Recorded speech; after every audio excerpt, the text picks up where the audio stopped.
ვიწყალე სახელითა მამისათა და ძისათა და წმინდისა სულისათა ჩვენთან არის ღმერთი გილოცავთ 12 მოციქულის ხსენებას წირვის მსვლელობის ჟამს აბრად მიპყრობდა სიხარულიც და მწუხარებაც სიხარული იმის დღეს გავხდით ღირსნი რომ 12 მოციქული მოვიხსენიოთ და მათ მიერ დაარსებულ დედა ეკლესიაში მივიღოთ წმინდა ზიარება. მწუხარება მიპყრობდა იმიტომ რომ გუშინ არა მარტო ჩვენ ტაძარში, არამედ ყველა ტაძარში უამრავი ხალხი მოვიდა, ვინც მარხვა შეინახა, მიიღო წმინდა ზიარება და დღეს საჭიროდ არ ჩათვალა ეკლესიაში მოსვლა, იმიტომ რომ გუშინ ხომ იყო. ასეთმა ადამიანებმა არ იციან ელემენტარული რომ კვირა ეს არის აღდგომის წინვალე დღესასწაული. კვიროს არის უფალი და კვირა ნიშნავს უფლისა. არ არის ეს დღე შენი, ეს არის უფლის დღე და გთხოვს ღმერთი რომ კვირას მოდი და გაიხსენე რა გავაკეთე მე შენთვის. რომ ჩვენი სარწმუნოება არის ერთი სასწაულის სარწმუნოება, აღდგომის დღესასწაული. და თუ შენ კვირას არ მოდიხარ იმიტომ და ეხლა ბოლოში ტელეფონში იყურები და შენი შვნას მოგცემ და მერე გეწყინება, ხო?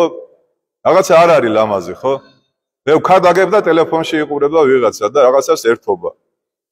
როდესაც ღვთისმსახურება მიდის და შენ ტელეფონში იყურები ან რამეს კითხულობ, შეურაცხყოფას აყენებ შენ ღვთისმსახურებას. იმიტომ რომ ღვთისმსახურებაზე არ ახარ, შენ კითხულობ ზიარების ან ზიარების შემდგომ ლოცვებს. არ გესმის უფრო ნაკლებ ცოდვას ჩაიდენდი სახში რომ დარჩენილიყავი, ვიდრე ეკლესიაში მოხვიდე და არ მოიქცე ისე, როგორც ეკლესია გასწავლის შენ. აი ამიტომ თანაბარი სიხარული და მწუხარება დაეუფლა ჩემ გულს, რომ მე ვიფიქრე, რომ გუშინდელ დღეზე მეტი ხალხი მოვიდოდა დღეს. მაგრამ კიდევ გამისრუდა იმედი, მაგრამ არაუშავს. გულს არ გავიტეხ, არ დავეცემი სულიერად და კიდევ ერთხელ შეგახსენებთ ჩემო უძვირფასესო ადამიანებო, რომ სოფლიოში ერთადერთი ქვეყანაა საქართველო, სადაც 12 მოციქულის სახელზე აშენებულ ტაძარს ქვია სვეტი ცხოველი. მსგავსი რამე არ არსებობს. ჩვენ ხო ყველაფერში გამორჩეულები ვართ, როგორც სუდში, ასევე კარგშიც. და აი ამიტომ ჩვენ სიხარულით ვიხსენებთ დღევანდელ დღეს სვეტი ცხოვლობას და გვახსენდება მე-18 ფსალმუნის მე-4 მუხლი, რომ ყოველსა ქვეყანასა განხდა ხმა მათი, კიდეთა სოფლისათა სიტყვანი მათნი. თქვენ იცით მათეს სახარება როგორი სიტყვებით მთავრდება, წარვედით და მოიმოწაფენით ყოველი წარმართნი და ნათელს ეცით მათ, სახელითა მამისათა და ძისათა და წმინდისა სულისათა. ეს ყველამ ვიცით, ეს არის კონსტიტუცია მართლმადიდებელი ეკლესიის, მაგრამ უმთავრესი მე შემიძლია ქრისტეს მიარი სიყვარულით ჩემი კოლეგებიც კი ვამხილო დღეს. რითი ვამხილო იცით? რომ ძალიან ბევრმა სასულიერო პირმა, მათ შორის მეც, დიდი ხანი არ არის რაც ეს გავიგე, არ იცის თავისი პირველი მოვალეობა რა არის. ჩვენ ვამაყობთ იმით, რომ სამოციქულო ეკლესია ვართ. დიახ, სამოციქულო ეკლესია ვართ. ამას სომხებიც ამბობენ. მაგრამ არის ისინი სამოციქულო ეკლესია არა, რატო იყო, მაგრამ აღარ არიან. იმიტომ რომ ქალკინდონის კრება არ მიიღეს მათ და ქრისტეში ერთ ბუნებას აღიარებენ. ჩვენ ორ ბუნებას ვაღიარებთ, დიოფიზიტები ვართ, ხო? დღეს რომ ვიღაცამ ჩვენ გკითხოს, რითი დამიმტკიცებ, რომ საქართველოში იყვნენ მოციქულები? სიმონ კანანელი, ანდრია მოციქული, ბართლომე, მატათა, ჩვენ ვასახელებთ 6 მოციქულს. მე ცოტა ეჭვი მეპარება, მაპატიეთ 6 არა, მაგრამ 2 ხო ნამდვილად ვიცით რომ იყო. და ამბობენ რომ მატათაც იყო. გონიოშია მისი საფლავი, როგორც ამბობენ. როგორ დაუმტკიცოთ? დღეს უამრავ წარმართ ისტორიკოს, ვინც კეთილი განწყობით არ არის ჩვენს მიმართ. ძალიან მარტივად გეტყვით ახლა 3 სიტყვა და საკმარისია რომ მე დავამტკიცო, რომ ჩვენი ეკლესია პირველი საუკუნიდან არის და მოციქულების მიერ არის დაარსებული. 3 სიტყვა, რომელიც უკვე ბერძნულში აღარ იხმარება იმ გაგებით, როგორი გაგებითაც მაშინ იხმარებოდა. ეს არის ოდიკი, ოდიკი, რომელიც საკურთხეველში არის დაბრძანებული და ზედ სახარება არის დაბრძანებული, ზედ ბრძანდება ბარზიმი და ფეშხუმი, რომ არ იყოს ოდიკი, წირვა არ შეიძლება რომ აღესრულოს. ოდიკი არის ბერძნული სიტყვა და ქართულად ნიშნავს საგზაოს. კარგად დაუკვირდით რა ძველია. ადრე ტაძრები არ იყო შემოკარგებო და წირვა ტარდებოდა წმინდანების სხეულზე, ან წმინდა ნაწილებზე პირდაპირ. რამდენი წმინდა სხეული და რამდენი წმინდა ნაწილი რომ არ არის, ამიტომ გარდამოხსნის სტილოზე, სადაც გამოსახულია გარდამოხსნილი მაცხოვარი, ჩაბრძანებულია, დაუნჯებულია წმინდა ნაწილი და ეს არის ოდიკი. და ბერძნულში ეს სიტყვა უკვე აღარ არსებობს, ბერძნულში ოდიკს ქვია ანტიმესიონ, საკურთხევლის ნაცვლად. ანუ ჯვარი გწერია, მაგრამ დადგება ეგ დრო, რომ საკურთხეველში აღარ შეგვიშვებენ, ტაძარში აღარ შეგვიშვებენ, მე შემიძლია ავიღო ოდიკი, შევინახო იღლიაში, უბეში და წავიდეთ და ნებისმიერ ადგილზე ჩავატარო წირვა ქვაზე, ტყეში, ღრეში, მთაში, ბარში, თუ მექნება ოდიკი, იქნება წირვა. თუ არ იქნება ოდიკი, არ იქნება წირვა. და ეს მარტო ქართველებმა შემოვინახეთ, იმდენად ძველია ეს სიტყვა, რომ ჩვენი ეკლესია რომ არ იყოს მოციქულთა დაარსებული და ბერძნულ ენოვანი თავიდან. ხო? ქართლად ფრიადი ქვეყანა აღირაცხების, სადაც ქართულითა ენითა ჟამი შეიწირვის და ლოცვაი ყოველი აღესრულების, ხო რომ კირილეისონ ითქმის ბერძნულად, რატო? არ დაგავიწყდე სამპარტავნებაში, არ ჩავარდე, ვისგან მიიღე შენ ამხსარებლობა. და ჩვენ გვაქვს სიტყვა ოდიკი, აღარ გავაგრძელებ. ეს ერთი, მეორე, ემბაზი. ესეც ბერძნული სიტყვაა და ნებისმიერმა ქრისტიანმა იცის რა არის ემბაზი, ხო? სადაც ხდება ადამიანის შთაყურყუმლავება და ნათლის ღება. ბერძნულში ეგ სიტყვა აღარ არის, იქ სულ სხვა, იქ არის ბაპტიზო, ბაპტისტერიუმი. ეგ სიტყვა იქ აღარ არის. და ჩვენთან რომ ეს სიტყვა იმდენად უკვე ცნობილია, ქართული შესატყვისი არ ქონდა, ცარიელი დახვდა, ქართული ენა, როგორც აი დიაკონი, ეპისკოპოსი, ეს სიტყვები იმდენად ქართულია, მაგრამ უნდა ვიცოდეთ რომ არის ბერძნული. და ასევე ბერძნული არის სიტყვა ემბაზი და დღეს ბერძნულში ის აღარ იხმარება. სულთმოფენობის დღესასწაული. სულთმოფენობა ბერძნულად არის პენტეკოსტა, 50-ე. ჩვენთან არის მარტირია, მარტვილობა, აქედან მოდის. აი ეს სამი სიტყვა შემოგვინარჩუნა ჩვენმა დედა ეკლესიამ, ნებისმიერმა ქრისტიანმა იცის ამ სიტყვის შინაარს. და ეს სიტყვები დღეს ბერძნულში საერთოდ აღარ იხმარება. დასკვნა რა არის? იმდენად ძველია და იმდენად პირველია ჩვენი ეკლესია და იმდენად სამოციქულოა, რომ ჩვენ ეს სამი სიტყვა გითხარით, თორე კიდე უამრავი სიტყვებია შემოკარგებო და აი ამ სიტყვებით ჩვენ უნდა დავამტკიცოთ, რომ ჩვენი ეკლესია არის სამოციქულო ეკლესია. ეხლა უყურეთ, რუსულში მოციქული არის აპოსტოლი. ეს არის ლათინურიდან კალკირებული და ქართულში არის მოციქული. ძველ ქართულად არის სიტყვა ციქვა და აქედან მოდის მოციქული. ციქვა, მოციქული ნიშნავს პიროვნებას, ადამიანს, რომელიც ორ სუბიექტს შორის მიმოდის და ქადაგებს და რაღაც გარკვეულ ამბავს აუწყებს. როდესაც ბრუნდებიან მოციქულები ქრისტესთან, მე მინდა ამ ქადაგებას ალბათ სასულიერო პირებიც მოისმენენ, მაგრამ მე ჩემ თავს ვეუბნები, მე თვითონ არ ვიცოდი ეს და მეგონა, რომ კვეთებულის ლოცვას კითხულობდა რამოდენიმე ადამიანი თბილისში. ასე იციან ხოლმე, აი ამადა ამ ტაძარში 4 საათზე აღესრულება კვეთებულის ლოცვა.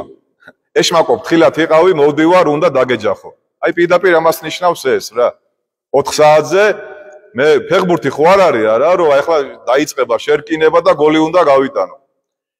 მოციქულები რას ეუბნებიან ქრისტეს? გვიხარია, რომ შენი სახელითო ეშმაკები გვემორჩილებიანო.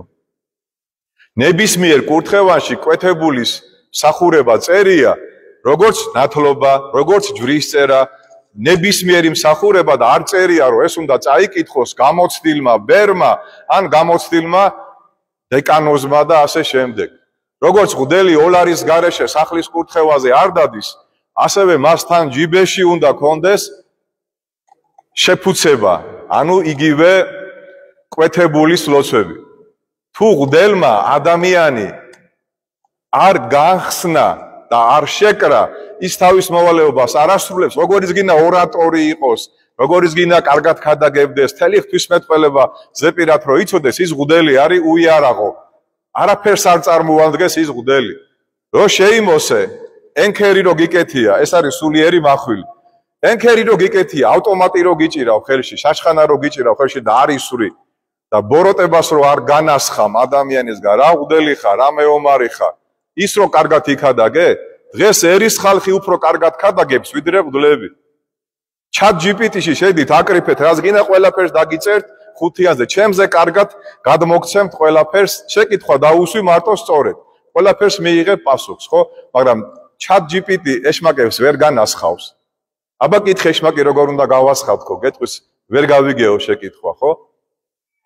აი ამიტომ დღეს ჩვენ 60 ქულო ეკლესიის წიაღში რო ვიმყოფებით, სასულიერო პირები, თუ ჩვენ ადამიანებს შეკვრის და განხსნის ლოცვას და მსახურებას არ აღუსრულებთ, ჩვენი მოქმედება არის ნული. ხელი რო დაასხა ქრისტემ, რა უთხრა მოციქულებს, ვისაც მიუტევებთ, მიეტევებათ, ვისაც არ მიუტევებთ, არ მიეტევებათ. შეკვრის და განხსნის ხელმწიფება მისცა მღვდელს. მღვდელში იგულისხმება ეპისკოპოსიც, ანუ დიდი მღვდელი, ესე ერქვა ძველ ქართულად, და ასევე რა თქმა უნდა იგულისხმება დიაკონი. აი ამიტომ ჩემო ძვირფასებო, დაიმახსოვრეთ, რომ თუ ჩვენ აი ამ მოვალეობას, აი ამ ჯვარს, აი ამ მსახურებას არ ავასრულებთ, ჩვენ ჩათვალეთ, რომ არაფერს არ ვაკეთებთ და ხედავთ კიდეც რამდენი შეპყრობილი ადამიანი დადის ჩვენს გარშემო. რა თქმა უნდა, ეს არ შეიძლება გუნდ ყველას ჩაუტარო და აი გამოვაცხადო, რომ ორ შაბათს 2 საათზე კვეთებულს კითხულობს მამა გიორგი და მოდით. და ამ თქვენი მეუღლეების მაიკები წამოიღეთ და ფეხსაცმელები წამოიღეთ. სად გაგონილა ხალხო ასეთი რამე? ეს არის სიბნელე კუბში. ეს არის საშინელება. ასეთი რამე არ არსებობს და შეიძლება რომ ამ ხელა ქალაქში ერთი მღვდელი კითხულობდეს, ანუ ერთი მღვდელი ასრულებს 60 ქულო ხელდასხმას და სხვა ჩვენ დანარჩენი მარტო ნათლობა, ჯვრისწერა და აღსარებას ვიბარებთ. როგორ ფიქრობთ თქვენ ეს ნორმალურია? არ არის ნორმალური. იცით რას ამბობენ და მეც ასე ვიცოდი აქამდე. მე რო წაუკითხო იმოს კვეთებული ეშმაკი ჩემზე გადმოვა. ვირუსია, კაცო, რა უნდა გადმოვიდეს? ეს კი აზე არ ახარ შენ. რას აკეთებ? ესე იგი შენ გონია რომ იმას რომ განკურნავ, შენ დაავადები? დაუკვირდით კარგად, შემოგარგებო. ეშმაკი შემოდის, როცა შენ გულს გაუხსნი მას, მაშინ შემოდის. ნებისმიერ ადამიანში ეშმაკი ვერ შევა მძლავრებითად. ძლავრებითად ეშმაკი ვერ შედის, დღეს დღევანდელი სახარება ღორების კოლტში შეგვიშვი, ეხვეწებიან, ხო? ღორების კოლტში ვერ შევა, ადამიანში როგორ უნდა შემოვიდეს და შენ ამ ხელა ხელმწიფება მოგცა ღმერთმა, რომ შეკრა და განხსნა და იძახი რომ ეხა შენ წაგიკითხო კვეთებულის ლოცვა, ჩემზე გადმოვა ეშმაკი და არა, გადი იქით, არ გადამდო ეშმაკები მე. არ მინდა ეხლა გავაგზელო, კარგად გამიგეთ. 3 გამგმირავი ლახვარი აქვს ეკლესიას, ვითაც ბოროტება უნდა დაამხოს. 3 ძირითადი მახვილი. ეს არის პირველი ნათლის ღება. ყველაზე ძალიან ეშინია ღმერთს, ეშმაკს ნათლის ღების. თქვენ ხატი გინახავთ, იესო ქრისტე რო ინათლება ფეხქვეშ, ეშმაკი არის განთხმული. ანუ იორდანეს წყალში, ნაკურთხ აიაზმაში განიწმინდება ადამიანი პირველი ცოდვიდან, ადამი და ევადან გადმოსული ცოდვიდან, ცოდვის მიდრეკილებებიდან და ადამიანი ემბაზიდან ამოდის განწმენდილი. აი, როცა ნათლის ღების საიდუმლოს ესწრებით, გაიხსენეთ პირველი შეფუცება, პირველი კვეთებული მოდელი, რომელიც კვეთებულს არ კითხულობს, არც ნათლის ღება არ უნდა ჩაატაროს, იმიტომ რომ იქ პირდაპირ გამოიწვია ეშმაკი, ხო? ფუ ეშმაკო, ფუ ეშმაკო, ფუ ეშმაკო, აბა ეს რა არის? კვეთებული არ არის? აბა რა არის? მაშინ მითხარით რა, ეხუმრები ეშმაკს? როგორ არის ჩვენი საქმე? რა, ეთამაშები? და ის რომ განაძევე ადამიანიდან და სამჯერში ან ერთწყვე არ დაბრუნდება, არ მოიყვანს სახარებაში როგორც წერია, 7ჯერ მასზე უფრო ძლიერ ეშმაკებს არ მოიყვანს და რომ მოიყვანს, ამიტომ მოგცა ღმერთმა მეორე ლახვარი, ეს არის სინანული საიდუმლოება. ეს არის უკვე მეორე ემბაზი, მეორე ნათლობა, მეორე განწმენდა. კი მოვინათლე ბავშვობაში, მაგრამ რა მახსოვს? აი ამიტომ, რომ ჩემიდან გავიდეს არაწმინდა სული და გავსუფთავდე, აღმოსარება უნდა გავაკეთო, უნდა აღმოვიღო ჩემი გულიდან და სულიდან ყველა მზაკვარი, ზაკული და საეშმაკო სიტყვა, მოქმედება, ვნება თუ სოდვა. ეს უკვე მეორე ლახვარი ვაგმირეთ არაწმინდა სულს და ეშმაკი როგორც შეშინებული კურდღელი ისე გაიქცევა ჩვენგან. ოღონდ ისე კი არა თქვენ რო ამბობთ აღსარებას, არ გეწყინოთ. ესე არა. აი აღსარება სხვა რამეა რა, ის რომ ფურცელს რომ მომაწვი, ზიარება რო გინდა, გუშინ რო ეზიარე და დღეს რო არ გესმის, რა უნდა გააკეთო, ეგ არ არის აღსარება. მე თუ გუშინ კარგად ვილოცე და მე თუ გუშინ კარგად ვიმარხულე, არ უნდა მეყოს მე ის დღესასწაული, ის ზიარება, ის აღსარება, ის არ მყოფნის, კიდე მინდა გუშინ წინ რო უყურე კარგ ფეხბურთს და მე გაიგერო კიდე მეორე თამაში არის კიდე სხვა გუნდებს, აღარ უყურებ მეორე ფეხბურთს, იტყვი რომ გუშინ უკვე უყურე მე ფეხბურთს, ეხლა სხვები თამაშობენ და აღარ მაინტერესებს, იმიტომ რომ გუშინ ხო უყურე არა? ხო გაგეცინებათ ეხლა თქვენ ამაზე, რომელი გულშემატკივარი ფეხბურთის არ უყურებს, ყოველდღე რო იყოს საინტერესო ფეხბურთი, ყოველდღე უყურებს და წირვა რამდენად საინტერესოა. და მესამე, ჩემო ძვირფასებო, მესამე ლახვარი, რითაც ჩვენ უნდა გავგმიროთ არაწმინდა სული, ეს არის სისხლი და ხორცი იესო ქრისტეს. ოღონდ ისე მიღებული არა, აი ჩვენ რო გონია, რომ აი მე მამაო ორის ნახევარზე წყალი დავლია და ვერ ვეზიარები. გასისულელია ხალხო, რა თქმა უნდა, არ უნდა კონდეს წყალი დალეული, მაგრამ თუ დალიე, ან კბილებს რომ იხეხავდი და წყალი ჩაგეყლაპა და ამის გამო არ ეზიარები, მაგრამ გული ბოროტებით აქვს სავსე, შურიანი და მზაკვარი ხარ, აი ეს უნდა დააფიქსირო. ჩვენ ვერასდროს ვერ ვიქნებით მზად წმინდა ზიარების მისაღებად. ამიტომ ვეუბნებით მოძღვარს, მამაო, ცოტა შევრცხვი რა. ერთ ჩემი მეგობარი ესწრება ახლა აქ. ერთად სწავლობდით და ერთად გაგვიტარებია ჩვენი ახალგაზრდობის ასაკი, ზვიადი აბალაკი აგერ მიყურებს და დღეს არ ეზიარა, იმიტომ რომ რაღაცო არავარო, ვერავარო რა ფორმაშიო. მე ახლა აღარ დავაძალე, იმიტომ რომ კაცი რო ამას გეტყვის, ეს უკვე სინანულია, ეს უკვე კაცობაა, ეს უკვე აქედან იწყება ქრისტე, შემილია ძმაკაცურად ვაზიარო, მაგრამ ღმერთი იტყვის რომ მამა გიორგი, ეგრე არ არის რა, ძმაკაცობით კი არ უნდა აზიარო ადამიანი, უნდა აზიარო სინანულით, უნდა აზიარო მოწადინებით. არც მომავალ კვირას იქნები ზვიად მზად და არც იქიდან კვირას, მაგრამ მე მაინც გაზიარებ, იმიტომ რომ შენ გექნება სურვილი ზიარების მიღების და ღმერთი გეტყვის, მოდი ამ ეტაპზე ეზიარე შვილო და გაუფრთხილდი იმ ზიარებას, რომელსაც შენ მიიღებ, ეს შენ გახდები უკვე იესო ქრისტეს სისხლით და ხორცით ნათესავი. ჩვენ ხო ნათესავები გვყავს, რომლებიც გვიყვარს და ვამბობთ, რომ ეს არის ღვიძლი ძმა, ეს არის გარე ბიძაშვილი, ეს არის დეიდაშვილი, ხო გვიყვარს ეს ხალხი და პატივს ცემთ მათ. რამდენად მეტია, ჩემო ძვირფასებო, სისხლით და ხორცით ნათესაობა იესო ქრისტესი, ღვთისმშობელის, მოციქულების, ყველა წმინდანის, წმინდა ნაწილები, რომლებიც ამოღებულია კვეთის დროს, ერთად ჩაესვენება წმინდანების სახელზე ამოღებული და ცოდვილ ადამიანებზე ამოღებული წმინდა ნაწილები ერთად თავსდება ბარძიმში და ერთად ხდება შემდგომში მისი მიღება ჩვენს მიერ და ბოლოს მღვდელი სამკვეთლოზე მიიღებს დარჩენილ წმინდა ნაწილებს. აი ამიტომ, ჩემო კარგებო, დღევანდელი სახარება ძალიან საინტერესოა. ბოროტისგან განშორება. ბიბლია ამბობს, რომ უფლის შიშია სიბრძნე და ეშმაკისგან განდგომა არისო შემეცნება. თუ შენ უფლის შიში არა გაქვს, ეშმაკი შენგან არ გაიქცევა, უკვე მერე ისჯები ფობით, სიმაღლის გეშინია, ჩაკეტილი სივრცის გეშინია, მასონების გეშინია, ანტიქრისტესი გეშინია და რაღაც სისულელეებით, ფობიებით ახარ დაავადებული. ეს რომ ასე აღარ იყოს, ჩემო ძვირფასო ქრისტიანებო, ჩემო მეგობრებო, ჩემო სულიერო შვილებო, ამ ტაძრის მრევლო, გთხოვთ რომ დაიმახსოვრეთ სამი ლახვარი, რითაც ნადგურდება არაწმინდა სული და თუ თქვენ ათელღებული ხართ სინანული უნდა გქონდეთ და ყოველ კვირას თუ არა, ორ კვირაში ერთხელ მაინც უნდა მიიღოთ წმინდა ზიარება. თუ არა, მაშინ კარები ღია და როცა ბოსტანში კარები ღია, შედის ყველანაირი პირუტყვი და ანადგურებს იქავრობას.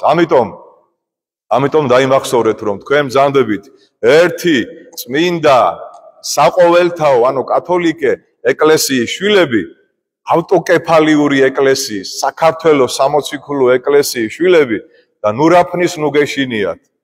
ნურაფნის ნუგეშინიათ, აი ამ ეკლესიამ, ესე იციან ხოლმე ხუმრობით, მამაო, გვეშველება რამე, ძალიან დიდი შეურაცხყოფაა, როცა ამას ეუბნები მოძღვარს, გეშველება, როცა მესია მოსულია, როცა ქრისტე მოსულია ქვეყნიერებაზე და შენ კითხვას სვავ ირონიით, შენ არაფერი გეშველება თუ ვერ ხედავ განკაცებულ იესო ქრისტეს, რომელიც გამოსახულია აგერ ჯვარცმაზე. და კითხვას ვსვავ ირონიით, გეშველება რამე, არაფერი არ გეშველება, იმიტომ რომ ამერიკის იმედზე ხარ, რუსეთის იმედზე ხარ, ევროპის იმედზე ხარ და შენაირი ცოდვილი ადამიანების იმედზე ხარ, არც არაფერი არ გეშველება.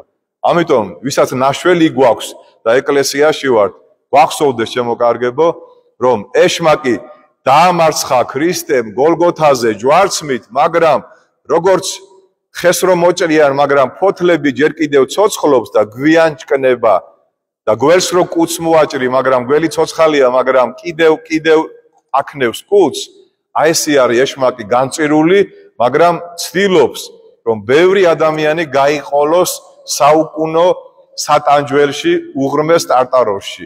ამიტომ ეს რო ასე არ მოხდეს, გვეპყრას სამოციქულო სწავლებანი, გვეპყრას კურთხევანი, გვეპყრას ლოცვანი, ჯვარი, სახარება, ზიარება და გავაგზელოთ მსვლელობა სასუფევლისკენ. ღმერთმა დაგლოცოთ, ღმერთმა გაგახაროთ და განიდევნოს ჩვენგან ყოველგვარი მზაკვარი, ზაკული და საეშმაკო მოქმედება. ჩვენთან არის ღმერთი.